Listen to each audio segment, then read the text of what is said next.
السلام علیکم، میں امداد سمرو۔ عمران خان کے ساتھی گرفتار ہوں گے، کچھ گرفتار ہوئے اور کچھ کی گرفتاریوں کی کارروائیاں تیز ہوتی ہوئی نظر آئیں گی۔ نواز شریف صاحب کی واپسی ہے جس کے لیے مسلم لیگ نون نے ایک انوکھا انداز اختیار کیا ہے ان کے استقبال کے لیے، کس طرح استقبال میں لوگوں کو اکٹھا کرنا ہے، جمع کرنا ہے۔ اور ایک اندھوناک واقعہ ہے سکرنڈ کا، نواب شاہ کے قریب سکرنڈ میں ایک کارروائی ہوئی ہے، دو الگ الگ دعوے ہیں، 5 لوگ جو ہیں اس میں ہلاک ہوئے ہیں، 2 الگ الگ دعوے ہیں اس میں۔ ایک دعویٰ ہے سرکار کی طرف سے، رینجرز اور پولیس کی طرف سے، اور ایک دعویٰ ہے مقامی لوگوں کی طرف سے۔ اس پر بات ہوگی کیونکہ وہ واقعہ ایک بڑا واقعہ ہے اور اس سے حالات بگڑ سکتے ہیں، خراب ہو سکتے ہیں، اور وہاں جو آپریشنز شروع کیے گئے ہیں کچے میں ڈاکوؤں کے خلاف وہ متاثر ہو سکتے ہیں۔ ماضی میں بھی ایک اسی طرح کا ایک واقعہ ہوا تھا اور پھر جس نے سارے معاملات کو گڑبڑ کر دیا تھا، سارے معاملات کو۔ ان معاملات پر بات کرنے سے پہلے گزارش ان دوستوں سے، ان لوگوں سے، دیکھنے والوں سے جنہوں نے اب تک میرا چینل سبسکرائب نہیں کیا، چینل سبسکرائب کریں، اور اگر باتیں، ویلاگز، تجزیے، خبریں پسند آئیں تو لائک بھی کریں اور شیئر بھی کریں۔ تو اب معاملہ جو ہے وہ پہلے آغاز کرتے ہیں تحریک انصاف کے اندر سے، کیونکہ پی ٹی آئی کے اندر سے اب بغاوت تو نہیں ہوئی اس طرح۔ جن لوگوں نے عمران خان صاحب کو چھوڑنا تھا چھوڑ دیا، الزام لگانا تھا لگا دیا، مطلب بڑی لیڈرشپ ساری کی ساری تقریباً سوائے شاہ محمود قریشی کے عمران خان صاحب کو چھوڑ کر چلی گئی۔ پرویز خٹک چھوڑ گئے، اسد عمر نہ ادھر کے رہے نہ ادھر کے رہے، اور بھی کئی لیڈران جو ہیں، عمران اسماعیل چھوڑ گئے، فواد چودھری صاحب ساتھ نہیں رہے، عثمان بزدار تک چھوڑ گئے۔ سندھی میں کہتے ہیں جن لائے مواسے سے کلہے کاندھی نہ تھیا، وہی ہوا جن کی خاطر عمران خان صاحب نے سارا کچھ کیا، وہی عثمان بزدار صاحب خاص طور پر، جن کے لیے پارٹی سے لڑائی لڑی تھی، جن کے لیے باجوہ صاحب جو عمران خان صاحب کے بنانے والے تھے، ان سے خان صاحب نے جو ہے وہ لڑائی مول لی تھی، مہازارہ مول لی تھی۔ تو وہ والے عثمان بزدار بھی ایک پریس کانفرنس کر کے کوئٹہ میں جا کے سائڈ پہ ہو گئے۔ تو ایک تو وہ لوگ جو عمران خان صاحب کو چھوڑ کے چلے گئے، ایک وہ لوگ جو عمران خان صاحب کو چھوڑ کر جانے کو تیار نہیں ہوئے لیکن کھڑے ہو کر سامنے مقابلہ کرنے کو بھی تیار نہیں ہوئے، روپوش ہو گئے۔ اب پی ٹی آئی کے جو بحران ہے اس وقت پی ٹی آئی کا، وہ 2 طرح کا ہے۔ ایک تو ظاہر ہے ان کے خلاف کارروائیاں ہو رہی ہیں، اب تو معاملات، مقدمات جو ہیں 9 مئی کے وہ چالان کی حد تک آگے ہوئے ہیں، یعنی آگے بڑھیں گے۔ عمران خان اور دیگر قائدین کے خلاف چالان جمع ہو رہے ہیں، انسداد دہشت گردی کی عدالتوں میں ہو چکے ہوئے ہیں۔ ایک تو وہ معاملہ۔ اب دوسرا معاملہ گرفتاریاں۔ اب خبریں یہ ہیں کہ اندر سے اب کوئی پی ٹی آئی کے لوگ جو ہیں، جو کہیں نہ کہیں کسی نہ کسی سے رابطے میں ہیں، وہ مخبریاں کرنے لگ گئے ہوئے ہیں۔ فاروق حبیب صاحب کے متعلق کل خبر آئی کہ جن کو گوادر سے گرفتار کر لیا گیا، اس سے پہلے عثمان ڈار کراچی سے گرفتار ہوئے۔ اب ان گرفتاریوں کے بعد مزید گرفتاریاں جو ہیں کہا جا رہا ہے کہ وہ بھی ہوں گی۔ زلفی بخاری نہیں مل رہے، حماد اظہر صاحب نہیں مل رہے، کئی اور لوگ ہیں جو پی ٹی آئی کے، کچھ ٹویٹر پر ہیں، کچھ بالکل خاموش ہیں، کچھ کا پتہ نہیں ہے۔ اب ہو یہ رہا ہے کہ عمران خان صاحب کی جو وکلاء کی ٹیم تھی، تو کل میں نے آپ کو ڈیٹیل میں اس میں بتایا تھا، وہ آپس میں لڑ پڑی ہوئی ہے۔ اب منصور علی خان صاحب نے خبر دی ہے کہ جی وہ حامد خان صاحب جو ہیں ان کو اب عمران خان صاحب نے واپس اپنے جو قانونی معاملات میں ان کو معاملات دے دیے ہیں۔ لطیف کھوسہ اور دیگر جو تھے، بابر اعوان صاحب، علی ظفر صاحب جن کو سینیٹر بنایا گیا، ان کے خلاف عمران خان کے وکلاء جا کر عمران خان صاحب جب پوچھتے ہیں کہ جی کیا ہو رہا ہے باہر، کون میرا مقدمہ جو ہے وہ آ کر میڈیا میں پیش کر رہا ہے، تو وہ کہتے ہیں جی کوئی نہیں ہے، کوئی ہے ہی نہیں۔ جن کو سینیٹر بنایا تھا، نہیں جی وہ بھی بالکل نہیں ہے، کوئی نہیں ہے جو آپ کا مقدمہ جا کر لڑے، میڈیا میں لڑے، عدالتوں میں لڑے، کوئی نہیں ہے، بس سارے شوشہ میں لگے ہوئے ہیں۔ لطیف کھوسہ وہ لڑ رہے ہیں، لطیف کھوسہ کے لیے کہ حامد خان اگر آئیں گے تو پھر لطیف کھوسہ نہیں ہوں گے۔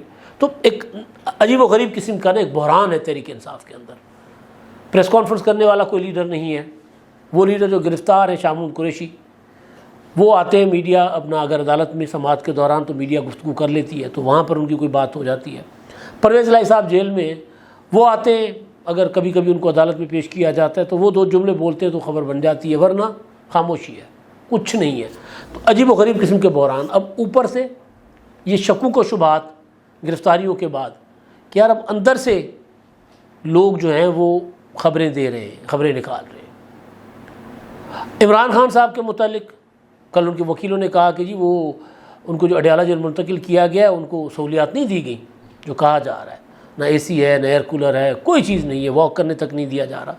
وہاں بہتر حالات میں تھے اٹک میں۔ اور اب تو منصور علی خان صاحب کے بقول کہ ان کا وزن عمران خان صاحب کا گر گیا ہے 5-6 کلو۔ خان صاحب کی اہلیہ بشرا بی بی نے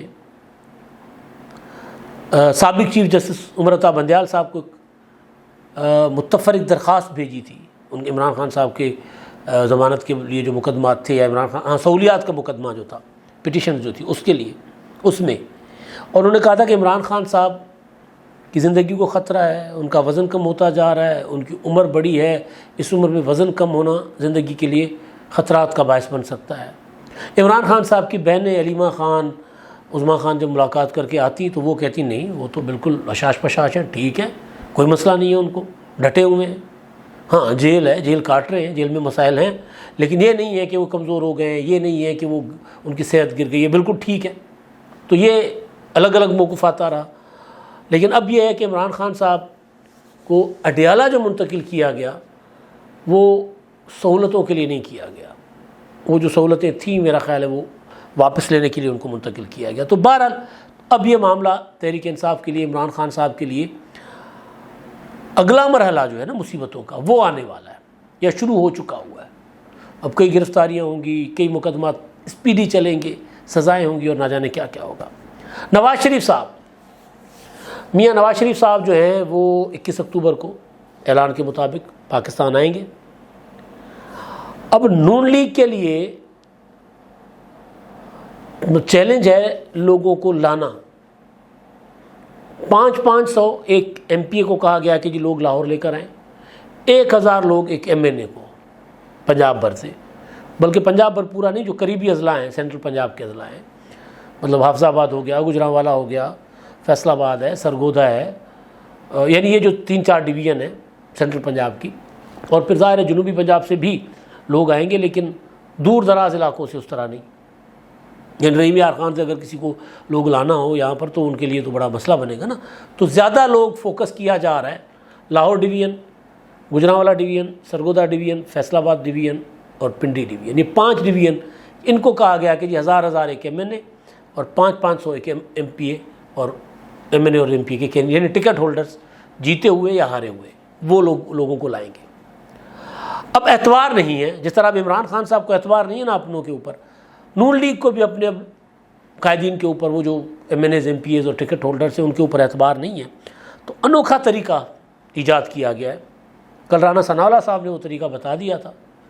انہوں نے کہا تھا کہ جی جو لوگ جن کو ڈیوٹی ہوگی استقبال کے لیے لوگوں کو لانے کی، اور کتنے لوگوں کو لانے کی، وہ سب کے نمبر شمبر ہر ایک چیز ہوگی، اور گنتی کی جائے گی لوگوں کے آنے کی۔ یعنی جب گنتی کی جائے تو اس کا مطلب ہے کہ وہ پھر اتنا بڑا استقبال نہیں ہوگا۔ ہوتا ہے نا کہ بے شمار لوگ آ جائیں جن کو شمار نہ کیا جا سکے، لاتعداد۔ تو اگر یہ کہا جائے کہ جی ہم یہ دیکھیں گے کہ کون سا بندہ استقبال میں موجود ہے اور کون سا نہیں ہے، کون سا لاہور میں مینار پاکستان کے آس پاس ہے اور کون سا نہیں ہے، اور جو نہیں ہوگا اس کے خلاف کارروائی ہوگی۔ کیسے پتہ چلایا جائے گا؟ موبائل ایپ ایک انہوں نے کہا کہ جب ہم نے ایک موبائل ایپ متعارف کرائی ہے، اس سے میں پتہ چلے گا کہ جی بندہ کدھر ہے۔ اس کا مطلب ہے کہ جو لوگ استقبال کے لیے نون لیگ والے سوچ رہے ہیں ان کو خود بھی اندازہ ہے کہ پارٹی کے لوگ شاید اس طرح نہ آئیں، لہٰذا وہ لوگوں کو پابند بنا رہے ہیں۔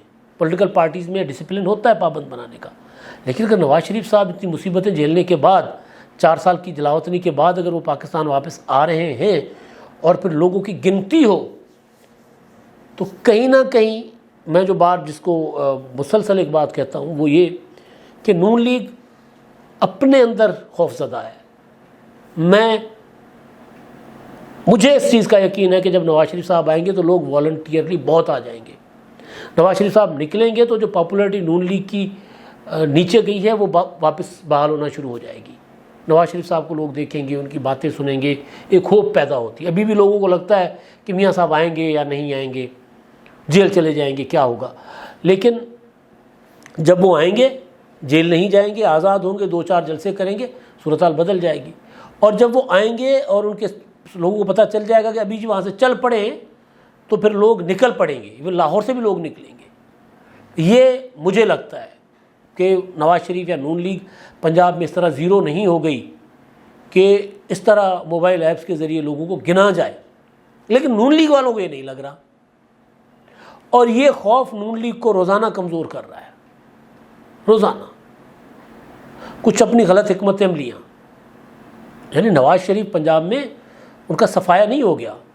بے شک عمران خان کی حکومت بھیجنے کے بعد جو ملک کے حالات تھے انہوں نے ان کو نقصان ضرور پہنچا ہے، لیکن وہ نقصان نہیں ہے ناقابل تلافی جس کو کہا جائے، وہ نہیں ہے. ناقابل تلافی نقصان جو ہوگا نا، وہ انوکھا طریقہ ہے جو نکال رہے ہیں، مسلسل نکال رہے ہیں کہ اس طرح لوگوں کو لایا جائے، اس طرح لوگوں کو لایا جائے، اس طرح کیا جائے. تو یہ مطلب ٹھیک ہے، جو ذمہ داران ہیں وہ ٹھیک ہے، ان کی ڈیوٹیاں ہوتی ہیں. اور وہ اگر کوئی فرض کر لے کہ بندہ ایم این اے رہا ہے اور ایم این اے کا امیدوار ہے اور یا ہار گیا لیکن ٹکٹ ہولڈر ہے، وہ اگر لوگوں کو اپنے حلقے سے نہیں لائے گا تو اس کے خلاف تو کارروائی ہوگی. لیکن کتنے لوگ وہ لاتا ہے، کتنے لوگ لاہور آتے ہیں، یہ اگر کاؤنٹ کیے جائیں تو پھر وہ تو ہزاروں میں ہوں گے نا. اور جب 1-1.25 لاکھ سے لوگ بڑھ جاتے ہیں تو پھر کاؤنٹ نہیں نہ ہوتے، پھر تو ایک لاتعداد وہ ہوتا ہے. تو مجھے یوں لگ رہا ہے کہیں نہ کہیں کہ نون لیگ والے ڈرے ہوئے ہیں. اور دوسری بات، حامد میر صاحب نے کل اپنے ایک آرٹیکل میں لکھا کہ نواز شریف صاحب کو کہا جا رہا ہے کہ پاکستان واپس آ کر اس طرح کھلی ایکٹیویٹیز نہ کریں. اپنی پارٹی کے اندر سے لوگ کہہ رہے ہیں کہ جو محترمہ بینظیر بھٹو شہید کے ساتھ ہوا تھا 2007 میں واپس آنے کے بعد، آپ کے ساتھ بھی یہ نہ ہو، اللہ نہ کرے ایسا کبھی کچھ ہو. لیکن بہرحال نواز شریف صاحب کے لیے کہا جا رہا ہے کہ اس طرح کی کچھ حامد میر دعویٰ کر رہے ہیں کہ اس طرح کی کوئی چیزیں چل رہی ہیں اندرون خانہ کہ میاں صاحب کو کی زندگی کو خطرات ہیں. خیر یہ معاملات. اچھا اب ہوا یہ ہے جی، کل میں نے اس لیے اس پر بات نہیں کی تھی کہ کچھ چیزیں ذرا سامنے آ جائیں. فوری کوئی بات کرنے کا اگر آپ دور بیٹھے ہوں اور اگر آپ خود کسی معاملے کو انویسٹیگیٹ نہیں کر پاتے تو اس کے لیے بہتر ہے کہ اس پر کسی ایک کا موقف لے کر بات نہیں کرنی چاہیے. سکرنڈ کے قریب گاؤں ہے ماڑی جلبانی، کچے کا گاؤں ہے. سکرنڈ وہ علاقہ ہے جہاں آج کی تاریخ ضیاءالحق کے مارشاء اللہ میں پنل خان چانڈی میں 16 ایم آر ڈی کے نوجوان جو تھے ان کو گولیاں مار کے شہید کر دیا گیا تھا. آج ان کی برسی ہے. ایک دن پہلے ایک واقعہ ہوتا ہے، اس میں حقیقت کیا ہے، کون ٹھیک کہہ رہا ہے کون غلط کہہ رہا ہے، لیکن جس طرح واقعہ ہوا ہے وہ مشکوک ہے. ہوا یہ ہے کہ خبر آتی ہے کہ جی پولیس اور رینجرز نے ماڑی جلبانی گاؤں میں گھس کر فائرنگ کر کے، پہلے خبر آتی ہے کہ 8 لوگ مار دیے، پھر خبر آتی ہے کہ نہیں 4 ہیں، پھر 5 کا فگر آتا ہے اور BBC 5 رپورٹ کر رہا ہے. جو لوگ بتا رہے ہیں وہ یہ کہ ماڑی جلبانی میں SUP سندھ یونائٹڈ پارٹی زین شاہ والی، ان کے ایک بزرگ رہنما ہیں حاجی رجب جلبانی، وہ کوئی مطلوب تھے. ان کی گرفتاری کے لیے چھاپے پہلے بھی لگے. ان کو گرفتار کرنے کے لیے کوئی رینجرز اور پولیس آتی ہے. لوگ یہ سمجھتے ہیں جو وہاں پر گل جلبانی ہیں جنہوں نے BBC سے بات کی، وہ کہہ رہے ہیں کہ جی ہم یہ سمجھیں کہ یہ وابڈا والے آج کل جو آپریشنز کر رہے ہیں نا، تو وہ آپریشن ہے، تو ہم نے ان کو روکا کہ آپ ہم پردہ دار لوگ ہیں، ہماری پردہ دار خواتین ہیں، گاؤں ہیں، آپ گاؤں گھروں کے اندر مت گھسیں. وہ گھروں میں گھس رہے تھے. کہتے ہم نے ریزسٹ کیا کہ گھروں کے اندر مت آئیں، تو انہوں نے سیدھی گولیاں چلا دی. یہ ادھر کا موقف ہے. لوگوں نے وہ لاش جو ہیں، جو لوگ مارے گئے، ان کو وہ جو ہوتے ہیں موٹر سائیکل رکشہ جو ہوتے ہیں ان کے اوپر چارپائیاں رکھ کے ان پر وہ سکرنڈ کے قریب نیشنل ہائی وے کے پر لے آئے اور وہاں دھرنا دے کر بیٹھ گئے. سوشل میڈیا پر شور مچنے کے بعد پھر سندھ رینجرز کا، پولیس کا موقف آتا ہے کہ جی وہاں پر اطلاع تھی کچھ مطلوب لوگوں کی اور ان کے لیے وہاں رینجرز اور پولیس گئے تو وہاں پر مزاحمت کی گئی، فائرنگ کی گئی اور کچھ 5 رینجرز کے لوگ جو ہیں وہ زخمی ہوئے. جو سندھ کے وزیر ہیں ریٹائرڈ بریگیڈیئر وزیر داخلہ ریٹائرڈ بریگیڈیئر حارث نواز، وہ یہ کہہ رہے ہیں کہ جی 5 رینجرز اہلکار زخمی ہوئے ہیں اور خودکش حملہ آور کی اطلاع تھی وہاں پر، جس کے لیے سندھ کے گاؤں میں خودکش حملہ آور مطلب ٹھیک ہے، ڈاکو ہو سکتا ہے، چور ہو سکتا ہے، اس طرح چیزیں ہو سکتی ہیں، لیکن خودکش حملہ آور اور بارود گاؤں کے اندر. تو بہرحال تو وہ یہ دعویٰ کر رہے ہیں کہ جی یہ اس طرح ہوا ہے کہ انہوں نے فائرنگ کر دی، گاؤں والوں نے جوابی فائرنگ میں پھر ملزمان مارے گئے. اب سوال یہاں پر یہ بنتا ہے کہ جب اس طرح کا کوئی آپریشن، جب انکاؤنٹر ہوتا ہے تو انکاؤنٹر میں پھر وہ جو مارے جاتے ہیں وہ لاش جو ہے وہ مال مقدمہ کہہ لیں وہ کسٹڈی میں لی جاتی ہے. وہ لاشیں چھوڑ کر اور زخمیوں کو چھوڑ کر رینجرز اور پولیس والے وہاں سے چھوڑ کر چلے گئے، تو لہٰذا وہ ورثاء جو ہیں ان کو لے کر انہوں نے دھرنا دیا ہے. تو معاملہ مشکوک ہے، اس طرح نہیں ہے جس طرح بیان کیا جا رہا ہے.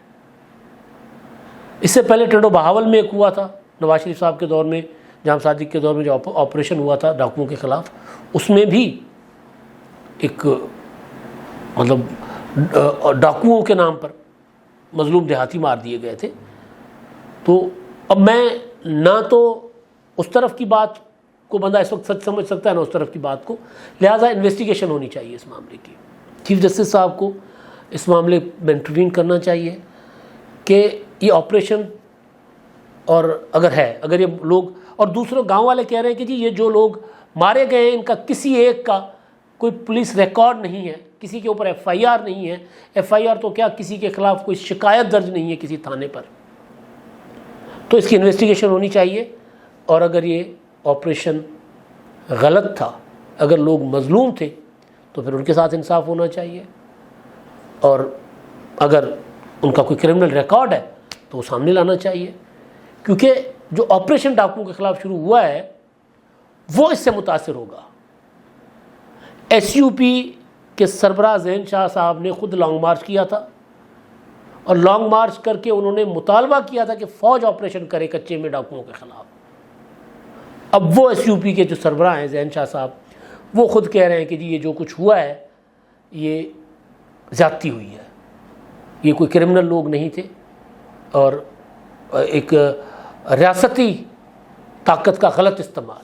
تو اس کو انویسٹیگیٹ ہونا چاہیے. اب تک کے لیے اتنا ہی. اللہ حافظ.